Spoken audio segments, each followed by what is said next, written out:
مرحبا بكم في قناة راجا بالفيزا. إذا أعجبك الفيديو لا تنسى الضغط على زر الإعجاب والاشتراك في القناة ليصلك كل جديد نادي الرجاء الرياضي البيضاوي. Bonjour, nous vous accueillons aujourd'hui, nous vous proposons un rendez-vous inhabituel avec un grand monsieur du business, un entrepreneur très connu, respecté, et qui est également un passionné de football.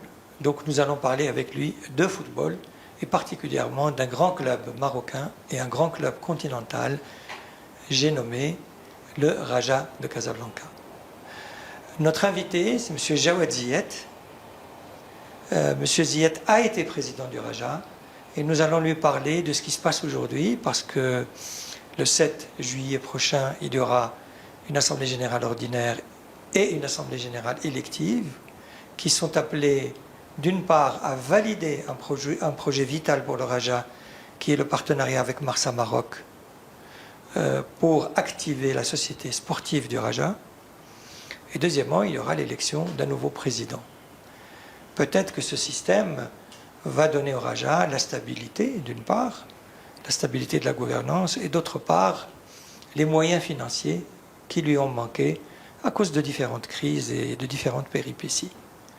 Si Jawad Ziyet, bienvenue, bonjour, bienvenue parmi nous, merci d'avoir accepté notre invitation. Merci cher ami de me donner la possibilité de parler de football et de structuration de sociétés sportives. Alors avec nous, notre collègue, mon collègue Chedi Chabi, qui est notre rédacteur en chef football et sport. C'est lui qui va poser la première question. Merci beaucoup, M. Laflis. Merci, M. Ziyed, de nous accueillir. Première des choses, est-ce que vous avez officiellement déposé votre candidature à la présidence du Raja?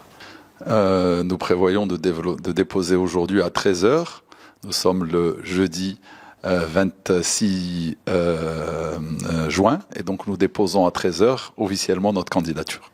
Alors dans ce cas-là, quels sont les grands axes de votre programme et de vos intentions pour le club du Raja?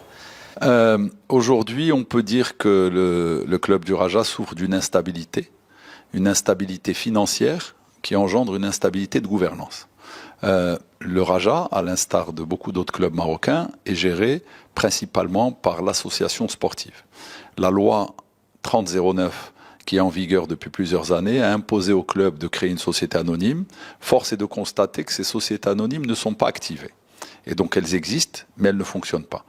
Le challenge que nous avons, ou en tout cas la rupture que nous cherchons à provoquer aujourd'hui, est de pouvoir activer la société Raja SA, qui a aujourd'hui un capital de 300 000 dirhams, et la faire passer à un capital de 250 millions de dirhams, qui nous permet de disposer d'un club structuré avec 4 avantages principaux. Ça a été dit auparavant, une stabilité financière qui va permettre au club d'être géré de manière sur le long terme et de manière raisonnée, une vraie gouvernance, avec une stabilité de cette gouvernance, et également fonctionner comme une entreprise avec un budget, avec des reporting, et avec une possibilité de pouvoir anticiper le développement du club. Un troisième élément très important, c'est que ce dispositif nous permettra d'avoir une organisation avec des cadres dirigeants de haut niveau, exactement comme dans une entreprise, et ne pas mettre la pression sur le bureau de l'association comme élément moteur au quotidien de la gestion quotidienne. Ce n'est pas possible de gérer un club qui fait 100 ou 150 millions de dirhams en attendant que le président ou le secrétaire général finissent leur travail et venir à 18 h pour gérer les affaires du club. Un club de cette taille qui a des ambitions, qui veut se hisser sur le podium africain de manière continue, a besoin d'une organisation de salariés de haut niveau qui fonctionne exactement comme une entreprise. Et le quatrième élément, si les 3 premiers sont réunis, nous pourrons avoir un dispositif technique sportif de haut niveau, c'est-à-dire un directeur sportif, un directeur de la formation, qui travaille sur le moyen terme et qui permettent de former des jeunes pépites, la formation, toute la formation, rien que la formation, qui nous permettra d'avoir des joueurs de haut niveau et qui permettra également de stabiliser l'équilibre financier On ne peut pas avoir un club qui passe son temps à acheter des joueurs très chers, en plus en pariant sur l'inconnu, puisque vous n'êtes pas sûr quand vous achetez un joueur extérieur. Donc ces éléments-là rendent possible l'émergence d'un leader africain et on est fier que ce soit le Raja, pionnier dans le football marocain, qui soit le premier à tenter l'expérience de la conversion de l'association vers la SA avec un investisseur institutionnel de la place. Justement, pourquoi cette conversion prend-elle autant de temps?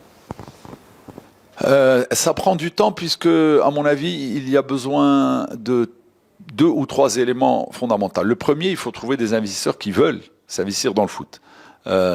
Quelques clubs l'ont déjà essayé, ce n'est pas évident. Donc il faut pouvoir attirer des investisseurs. Pour pouvoir attirer des investisseurs, il faut que le dispositif de l'association, je parle ici du mode de fonctionnement, mais également des gens à la tête des associations, soient en mesure de comprendre le fonctionnement d'une entreprise, soient en mesure d'établir un mémorandum d'information, soient en mesure de convaincre à travers un business plan, à travers un pitch. En général, on dit on va pitcher des investisseurs, donc il faut aller pitcher des investisseurs et leur proposer un dossier d'investissement qui les rassure, qui les tranquillise. Je pense que ces 2 éléments sont aujourd'hui font défaut aujourd'hui à une grande partie des clubs, et donc nous sommes là avec des sociétés qui existent, mais qui ne sont pas opérationnelles. Nous ne pourrons pas avancer. Le Maroc, au niveau international, a fait des bonds exceptionnels. Nous sommes demi-finalistes de la Coupe du Monde. Nous sommes demi-finalistes des Jeux Olympiques. Nous avons atteint un niveau inégalé grâce au travail qui a été fait par la fédération au niveau des équipes nationales. Le Maroc est aujourd'hui dans une dynamique exceptionnelle avec 2 grands événements majeurs qui sont organisés dans le pays. Il est impossible que les clubs restent dans leur situation actuelle. Les clubs doivent se remettre à niveau, doivent créer la rupture pour pouvoir justement accompagner le développement du pays et le développement du foot au Maroc. Si Ziad, on aimerait ouvrir une grosse parenthèse sur le projet d'activation de la société sportive. Bon, avec Barça Maroc, vous ne voulez pas nommer, peut-être, j'ai remarqué que vous ne voulez pas nommer le nom du futur partenaire, c'est normal, c'est compréhensible. Je voudrais qu'on ouvre une parenthèse, si vous pouvez nous raconter juste le montage qui a été fait, à quoi il va servir. Et bon, nous avons remarqué qu'il y aura un apport de cash de 150 millions de dirhams de cash qui vont être apportés. Voilà. Alors, la valorisation qui a été faite, 2 exercices de valorisation ont été faits. Un premier exercice par le club lui-même en 2023 et notamment par le conseil consultatif, donc qui est composé des anciens présidents et de quelques personnalités, et également une banque d'affaires mandatée par le partenaire institutionnel a également fait le même travail. Nous aboutissons à un montant brut de 500 millions de dirhams. Comment se fait cette évaluation? Quels sont les actifs, quels sont les éléments tangibles du club qui permettent de donner une valeur du club? La première chose, c'est la valeur des joueurs. C'est assez facile, on a une équipe composée d'une 30aine de joueurs. Il y a des sites connus qui donnent une valeur de chaque joueur, de n'importe quel club. Ça reste une valeur instantanée. C'est une valeur instantanée. Nous prenons la somme de cette valeur instantanée dans laquelle nous déduisons le montant des contrats des joueurs qui reste à payer aux joueurs. Ça nous permet d'avoir une idée sur la valeur du joueur. Cet exercice nous a fait arriver à une valeur de l'ordre de 80 millions de dirhams. C'est vrai que dans le passé, le Raja avait un dispositif humain, en tout cas un groupe de joueurs avec une cote supérieure, mais en tout cas aujourd'hui on est à une évaluation de 80 millions de dirhams.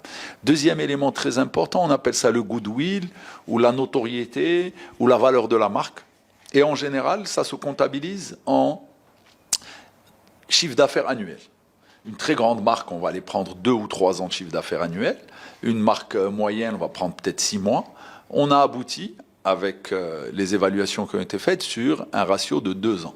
Donc le Raja fait à peu près en revenus récurrents, on enlève les éléments exceptionnels de vente de joueurs qui peuvent arriver ça et là, on est parti sur un revenu récurrent de 75 millions, 2 années, donc on a affecté une valeur de 150 millions à la marque, cette marque qui reste propriété de l'association, mais qui est mise à la disposition de la société pour que la société puisse l'exploiter.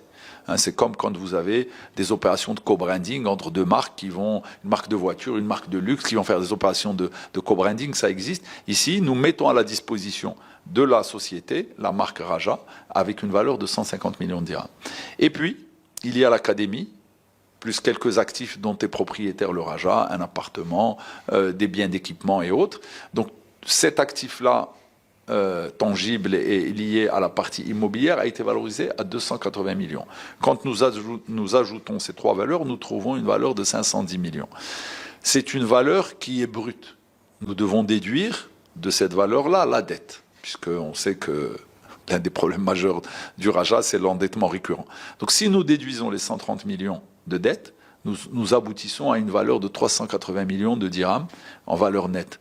Je rappelle, puisqu'on a eu la chance d'avoir des chiffres tout récemment, le PSG a été valorisé au moment de l'arrivée des investisseurs qataris à 70 millions d'euros. 700 millions de dirhams il y a 14 ans. Si on dit que le Raja aujourd'hui en net c'est 380 millions, ça fait à peu près la moitié de la valeur du PSG. Je ne pense pas qu'on soit dans des zones complètement ou dans des évaluations non raisonnables. Donc nous pensons que le Raja aujourd'hui vaut 380 millions en net. Quand nous avons discuté avec le partenaire, nous avons estimé que l'académie devrait rester au nom du Raja aujourd'hui, puisque les travaux ne sont pas entièrement achevés. Et donc l'académie restera au nom de l'association et sera mise à la disposition de la société, hein, comme on loue un appartement ou une maison ou des plateaux bureaux. Donc ce sera loué et la société pourra en disposer pour, bien entendu, la formation des jeunes, les entraînements de l'équipe première et tout cela. Donc nous enlevons les 280 millions, il nous reste donc 100 millions de dirhams, qui est la valeur nette des joueurs et de la marque mis à disposition. Donc ce sera l'apport de l'association à cette société qui existe, qui a 300 000 dirhams. Donc l'association apportera deux actifs qui sont immatériels et qui valent 100 millions. À côté, l'investisseur apportera, lui, 150 millions. Donc nous aurons 100 plus 150, ça fait 250 millions de dirhams de capital. Ça sera la plus grosse société sportive au Maroc. Et on est fiers que ce soit le Raja. Et on remercie bien entendu le président de la fédération qui a fait en sorte que ce mariage puisse se faire. Nous remercions également les autorités de la ville de Casa et M. Louali qui nous ont beaucoup aidés. Et bien entendu, les dirigeants de ce partenaire institutionnel que nous sommes fiers d'avoir avec nous autour de la table. En réalité, vous avez 150 millions de dirhams de cash. Absolument. Bien. Et est-ce que ça va servir à payer la dette? Alors, l'utilisation de ces 150 millions sera décidée par le conseil d'administration. Nous revenons maintenant à des termes de gouvernance connus dans le monde des affaires. Et c'est cette stabilité que nous recherchons à travers ce conseil d'administration qui permettra de définir les priorités. Il y a les premières priorités, elles sont sportives. Il va falloir payer les litiges déjà jugés et qui peuvent nous interdire de faire des recrutements. Hein. Comme vous le savez, quand vous avez des litiges jugés, il faut les payer avant de pouvoir recruter. Donc ça, c'est la priorité numéro 1. La priorité numéro 2 est le renforcement de l'équipe pour pouvoir démarrer dès le mois d'août la nouvelle saison sportive. Et la priorité numéro 3, c'est la mise en place d'une organisation humaine de cadres de haut niveau qui, comme on le disait tout à l'heure, est indispensable pour avoir une gestion rationnelle et une gestion efficiente, indispensable pour bâtir un club au niveau international. J'aimerais revenir sur la phase de recherche du partenaire. Est-ce que vous en avez rencontré plusieurs? Quel profil? Est-ce qu'il est Alors on a étranger? vu une demi-douzaine de partenaires au Maroc et à l'étranger. Une demi-douzaine? Une demi-douzaine au Maroc et à l'étranger. Et c'est pour ça que l'évaluation a été faite dès 2023 par nos propres moyens. Il faut dire que le football, en tout cas national, jusque-là, ne jouissait pas, ou en tout cas n'avait pas une attractivité importante. Les gens regardaient, mais faisaient vite un tour et repartaient. Nous avons des marques d'intention, de fonds d'investissement, mais qui conditionnent leur arrivée par l'arrivée d'un investisseur institutionnel. Et c'est pour ça que nous avons mis tous nos efforts avec le conseil consultatif, et je remercie à la fois mes collègues anciens présidents, mais également les personnalités qui nous accompagnent et qui se reconnaîtront dans ce travail. Je les remercie beaucoup, puisque par ténacité et avec beaucoup d'efforts, nous avons réussi à faire écouter notre voix et convaincre autour de nous que c'était la seule solution pour bâtir un grand club, et que l'activation de la société était vraiment l'objectif ultime. Juste pour éclaircir les prérogatives de l'association dans le scénario d'une société. La loi est claire. La loi dit que l'activité professionnelle doit être gérée par la SA. Donc l'équipe première, c'est sûr, doit être gérée par la SA. Mais on pense également et ça, la loi le permet, dans le cadre de la convention qui va lier l'association à la société. On a parlé de l'académie qui sera mise à disposition. Il y a également les terrains de loisirs qui seront mis à la disposition. Mais on pense que l'élite des équipes de jeunes doivent également être gérées par la société, parce que cette élite, c'est le futur du club, c'est la pépinière du club, et il faut qu'il y ait une gestion de grande qualité, avec des ressources financières, avec une planification, avec un sérieux. Donc la société prendra également la gestion des équipes élites. Bien entendu, nous avons également l'école de foot, nous avons également les jeunes qui jouent les tournois ou les championnats régionaux de ligue. Nous pensons que ces équipes-là de jeunes et de l'école devraient rester au niveau de l'association. On a également un rôle que les associations, en tout cas le Raja, a du mal à jouer aujourd'hui vu les difficultés. C'est un rôle RSE, de responsabilité sociale et environnementale. Nous avons tous les anciens joueurs, par exemple, leurs familles, qui des fois sont en situation difficile. Or, le club, aujourd'hui, avec les moyens limités et son organisation, ne peut pas y faire face. Et nous pensons que l'association, son rôle est notamment d'accompagner, d'avoir ce rayonnement social et environnemental. Pourquoi est-ce qu'on ne créerait pas des Raja Academy à travers le Maroc ? Et ça peut être le rôle de l'association de créer cela. On a bien des académies, des grands clubs, je ne veux pas les citer, je ne veux pas te faire de publicité, à Casa, à Rabat et Marrakech, des clubs internationaux qui viennent créer leur académie. Pourquoi est-ce que le Raja n'irait pas créer une académie à Laayoune, à Agadir, à Marrakech, à Tanger, à Tétouan? Le rayonnement du Raja lui permet. Donc il s'agira de trouver des missions, mais le khair kaïn, il y a de quoi faire, et avec une entente et un travail intelligent, il y a la possibilité de se répartir entre société et l'association, de se répartir ce travail-là. J'ai l'habitude de dire que si on travaille en bonne intelligence, 1 + 1 peut faire 3. Pour les 150 millions de dirhams qui seront apportés par le partenaire, ça va être échelonné sur... Oui, il a été convenu qu'une grosse partie arrive l'année 1 et que après l'année 2 et l'année 3, on ait le complément pour pouvoir amorcer justement la pompe et pouvoir régler les problèmes importants d'endettement que nous avons en année 1. Est-ce qu'il y a une visibilité pour l'année 4 ? À mon avis, c'est trop tôt aujourd'hui. Il appartiendra à la nouvelle organisation d'aller travailler sur l'accroissement des ressources. Nous avons la chance de disposer d'un nouveau terrain qui est exceptionnel. Donc il est clair que les recettes financières escomptées et le mode de gestion en termes de marketing, d'événementiel qu'il faudra créer, doivent être une source de financement importante.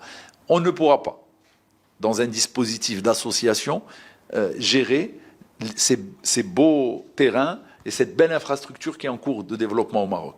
Nous avons besoin, l'État et la fédération font un travail exceptionnel pour élever le niveau. Il faut que les clubs accompagnent cette dynamique et également élèvent le niveau pour pouvoir justement développer des clubs structurés, riches, avec des moyens financiers et puis surtout une très bonne gouvernance. Oui, vous avez probablement présenté un business plan aux partenaires. Et je ne sais pas si vous avez vous-même votre propre business plan ou pas, en tant que candidat. Mais quoi qu'il en soit, est-ce que vous pensez que le résultat final sera bénéficiaire pendant les prochaines années? Alors, et de combien? Notre BP préparé dans le cadre du conseil consultatif, et pour y avoir travaillé très activement, ça sera mon BP en tant que candidat, donc le business plan, nous permet d'atteindre l'équilibre entre l'année 3 et 4. Donc notre souhait, c'est d'atteindre l'équilibre entre 3 et 4, avec l'ambition de bâtir le premier club au Maroc en termes de chiffre d'affaires, puisque nous avons la base populaire, nous avons un terrain exceptionnel, nous avons une marque forte, donc à nous de travailler sur les différents leviers. Vous savez, le plus grand club marocain aujourd'hui arrive à délivrer un chiffre d'affaires de l'ordre de 100, peut-être 120, au maximum 130 millions de dirhams. Ça, c'est le plus grand club au Maroc. Il est impossible d'aller concurrencer les mastodontes égyptiennes et sud-africaines avec ce type de budget. Je rappelle simplement que sur les 2 dernières années, aucune équipe marocaine n'a atteint le stade des quarts et des demi-finales de la Champions League. Nous avions cette année en Champions League, en demi-finale, 2 équipes égyptiennes et 2 équipes d'Afrique du Sud. Il est anormal, alors que les équipes nationales délivrent des résultats exceptionnels au niveau africain, nos clubs soient à la traîne et soient à ce niveau-là. Nous devons arriver à un chiffre d'affaires de 250 voire 300 millions de dirhams au Maroc avec le Raja dans quelques années pour pouvoir de manière continue nous établir sur le podium africain. Il ne faut pas trouver un an, avoir un bon résultat sur un an, et puis pendant 3-4 ans, plus d'équipes marocaines en Champions League. C'est pas normal, ce n'est pas acceptable. Et ce n'est pas à la hauteur de l'ambition que s'est fixé le pays, qui va organiser une Coupe du Monde, qui va organiser une CAN, qui va organiser un certain nombre d'événements. Nous avons les moyens, nous avons l'infrastructure, nous avons tout ce qu'il faut. Il faut de la bonne gouvernance au niveau des clubs. Et ce sera vraiment le leitmotiv et ce qui, avec les collègues qui m'ont rejoint dans la liste, notre challenge, comment créer la rupture pour passer à une gestion moderne, à une gestion avec une gouvernance adaptée et avec des cadres de haut niveau, salariés du club, qui vont nous permettre de faire ce changement qualitatif. Monsieur Ziad, le passage à la société, l'activation de la société n'est pas un système infaillible, comme on a pu le voir récemment avec l'Olympique Lyonnais qui a été rétrogradé en Ligue 2. Il y a un autre club français historique, c'est le Bordeaux qui est dans les divisions inférieures. Nîmes également. Nîmes également, il y a Pau, il y a énormément d'équipes qui sont dans cette situation. Comment garantir que la société Raja ne sera pas dans une telle situation en étant cédé à un repreneur ou à un fonds de multipropriété?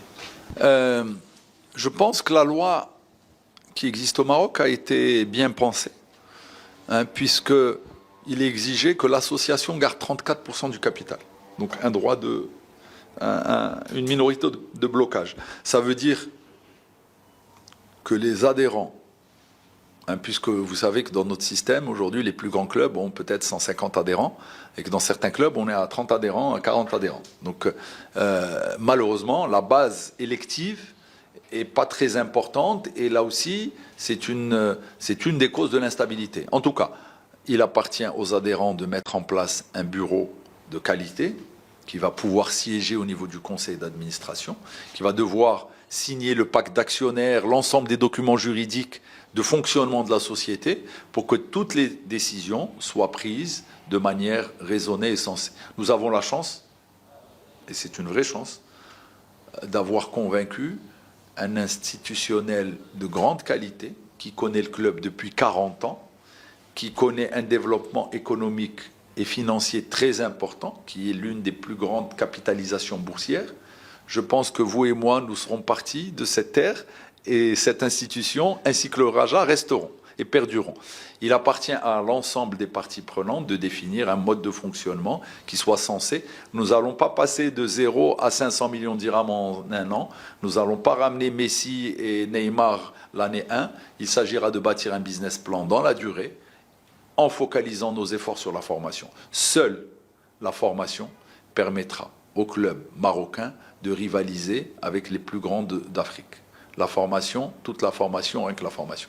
Et nous sommes déterminés à avoir tout le dispositif qu'il faut pour pouvoir produire chaque année 2-3 joueurs qui viendront alimenter l'équipe A, qui permettront au bout de 2-3 ans de les vendre et donc d'accroître les ressources, et qui permettront également d'alimenter l'équipe nationale. Je rappelle, vous les connaissez, les grands joueurs du Raja qui ont fait les beaux jours de l'équipe nationale. Ce fut pendant très longtemps un grand réservoir pour l'équipe nationale. Ça s'est perdu dans le temps. Notre objectif est de revenir très rapidement sur la scène de la formation au niveau national. On parle là d'un système de trading. De la formation d'abord de qualité et puis de vendre des joueurs. Je prends le cas de... C'est des choses qu'on a faites. Peut-être il est intéressant de rappeler qu'avec le comité que je présidais, nous avons réussi à vendre un joueur Badr Banoun formé au club, mais un joueur Rahimi qui était formé au club, qu'on a laissé partir, qu'on a ramené à 100 000 dirhams, plus quelques maillots et ballons qu'on a offert à l'Étoile, club partenaire et voisin. On a ramené Ben Malongo à 50 000 $. Ces 3 joueurs ont permis de générer en 12 mois 80 millions de dirhams. Donc le budget annuel a été encaissé par la vente de 3 joueurs. Ça s'est fait Malheureusement, depuis, on n'a pas refait on n'a pas eu la même chance d'avoir des recrutements de qualité, ou en tout cas de la production de joueurs de qualité. Mais c'est dans notre ADN. On sait le faire, on l'a déjà fait. Il faut le faire de manière scientifique, de manière organisée, de manière planifiée. Former un joueur, c'est exactement comme l'agriculture. Vous ne pouvez pas prendre un pommier et lui demander des pommes demain. Un pommier, ça se travaille pendant 2-3 ans, on doit l'entretenir, on doit l'arroser tous les jours, on doit le fournir en nutriments, et on est sûr que dans quelques années, ça produit. C'est exactement la même chose dans le football. Un travail organisé sur 3-4 ans permet de délivrer des joueurs de qualité. Au-delà de la formation, quels autres leviers vous pouvez activer pour augmenter le merchandising, la marque est très très forte, mais il y a quelques efforts qui ont été faits. Donc pour nous, le stade, le merchandising, la vente des joueurs sont les 3 leviers qui permettront, et bien entendu les résultats au bout de quelques années, si les résultats sont là, et Inch'Allah très très vite. On rappelle que, encore une fois, je vais revenir à la période que je connais bien, quand on a été aux commandes, et même quand je suis parti avec Rachid Andalousi et les collègues qui étaient dans mon bureau et qui ont continué, on a remporté 3 ou 4 titres qui nous ont ramené encore 10 millions d'euros qui ont été gagnés sur une période très très courte. Donc tout ça va dans le même sens.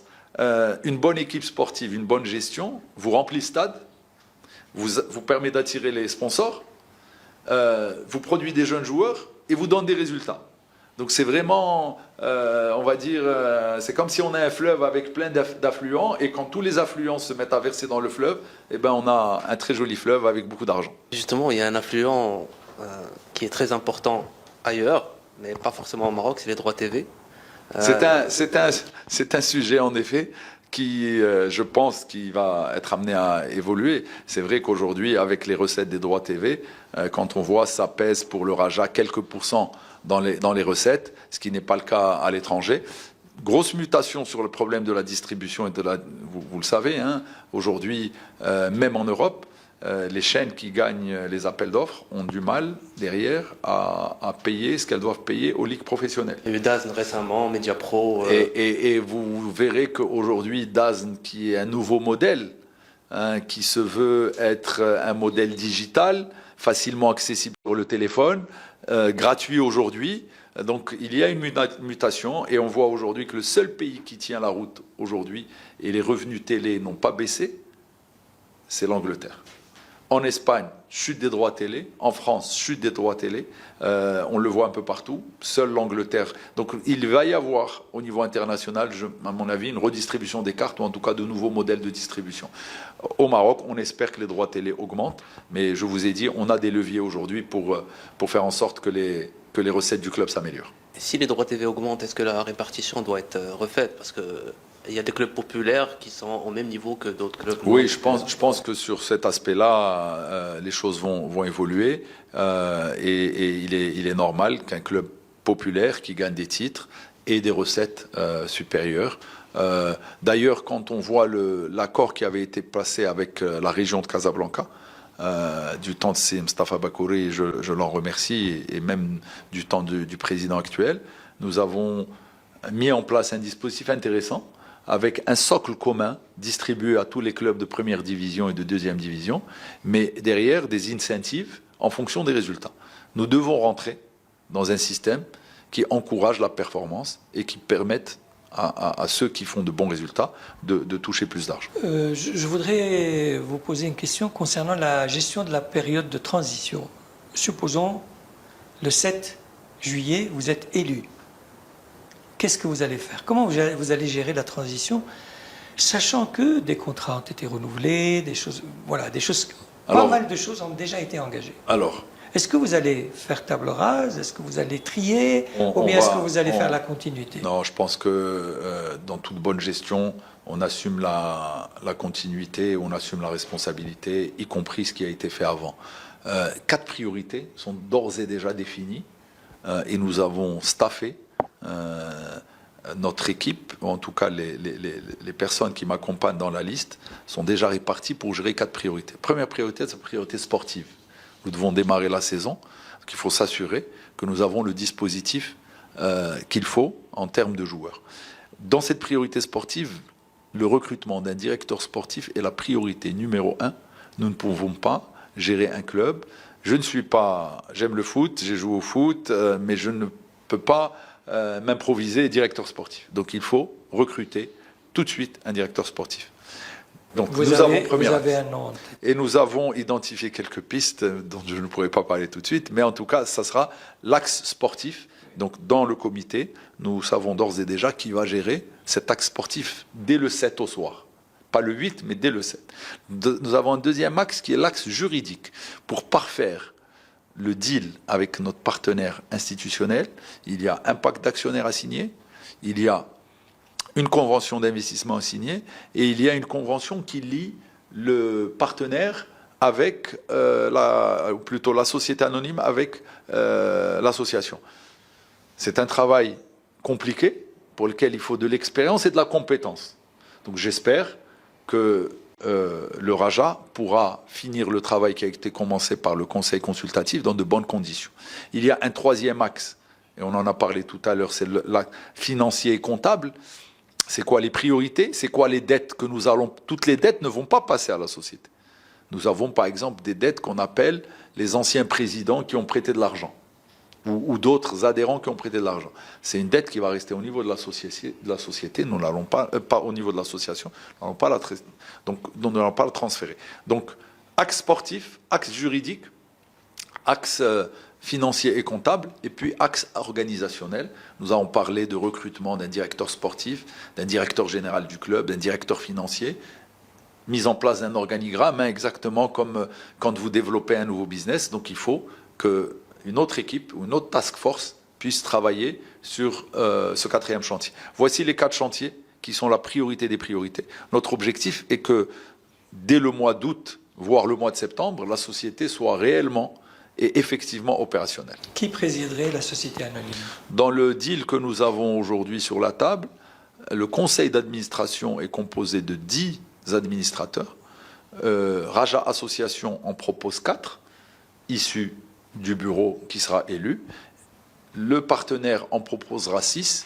Par conséquent, le partenaire décidera qui devra assurer la présidence de la société. Pour terminer, on aimerait revenir sur votre premier passage au sein du Raja. Quel bilan faites-vous de cette période et comment elle va vous aider à réussir ce deuxième mandat? Alors, de très grands et de très bons souvenirs, bien que derrière l'ombre du Covid est toujours présent. Non, très grands souvenirs, parce qu'on a pris le club dans une situation calamiteuse avec une dette à 100 millions de dirhams, mais surtout pas de compte bancaire, pas d'organisation, pas de joueurs. Et je remercie à la fois C. Aouzel, pour lequel j'ai une pensée très affective en ce moment, mais également les membres de l'équipe qui m'ont accompagné, Nawal, Imad, Mehdi, Salim, Anis et toute l'équipe, Fethi Jamel également qui était là dans les moments difficiles, où on a reconstruit sur le côté sportif une équipe performante. On a réactivé Rachid Andalousi d'ailleurs, qui était membre de la première équipe qui a pris en charge le club. On a relancé la formation en rouvrant le centre de formation qui était fermé pendant de longues années. On a rétabli la situation financière. Tous les voyants étaient au vert. Ça nous a permis de gagner 2 titres africains. Ça faisait longtemps que le Raja n'avait pas gagné 2 titres africains. Ça nous a permis de gagner le championnat dans un environnement très difficile. Le Covid et l'impact financier terrible du Covid, conjugué à l'instabilité associative, le dispositif associatif est très instable, a fait qu'au bout de 2 ans et quelques, devant cette débauche d'énergie et de fatigue mentale, j'ai dû céder la place à mon ami Rachid, qui a porté le flambeau et qui a gagné derrière 2 titres et qui a fait d'excellentes sessions de joueurs. Donc ce passage-là reste un passage exceptionnel, et j'espère qu'avec les collègues qui m'ont rejoint dans la liste, on sera en mesure d'écrire une nouvelle page du Raja, cette fois sous le sceau de la société. Qu'est-ce qui vous fait courir vous-même dans cette aventure? Quelles sont les meilleures satisfactions que vous avez obtenues? Je vais vous dire, on peut faire dans la vie professionnelle, on peut faire un très bon deal. On va avoir 10 personnes qui seront heureuses par ce deal. On peut faire si on le compare à monter une belle équipe qui va donner des résultats. Et quand vous allez voir un stade de 50 000 personnes heureux à travers un résultat, à travers un championnat, à travers un trophée qui est gagné, la satisfaction personnelle est de loin supérieure dans le deuxième cas que dans le premier cas. Donnez-nous des exemples. On arrive en avril 2018. Le club est dans une situation très très difficile. Les joueurs sont attaqués sur l'autoroute par les fans. On démarre, on arrive, on n'a pas de compte bancaire, on ne sait pas comment il faut payer les déplacements. On a des déplacements en Afrique, on est vraiment désœuvré.